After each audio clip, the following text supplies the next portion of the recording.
салом алайкум дӯстони азиз, чӣ хеле ки шумо навора диден, фаҳмидем ки гап дар бораи чӣ мерава.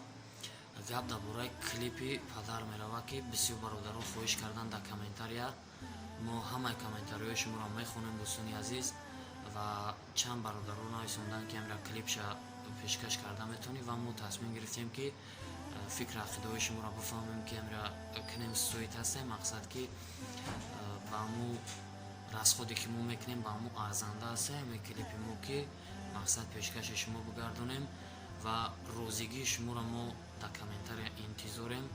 ҳар як ки шумо ҳамин видеоро падилитса кунен, дастгирӣ кунен, ҳам лайкакҳои ба маззаи шумо боша, иншоалло яктане 10 та клип мебарорем. фақат мо ҳамин дастгирии шуморо интизорем. дастгирии шумо чия? Фақат я лайк мондан, навора дар ҳама ҷо падилитса кардан, ки подписчикои мо бисёр шава, ҳамун лайк комментариҳои мо бисёр шава, ки мо ҳамин мотиватсиони шава мода, ки мо ҳамин мотиватсия бигирем, беҳтарин оҳангора, беҳтарин сурудора пешкаши шумо бигардонем, беҳтарин қиссаҳоро ҳама шишам боша дастгирии шумо. Фақат навора падилитса кунен, лайк монен, комментария хуб бинависен. ҳаматонро дӯст медорам, худтонро эҳтиёт кунен, гапа зиёд намекунем, клипа ждат мекунем. алло нигаҳбон.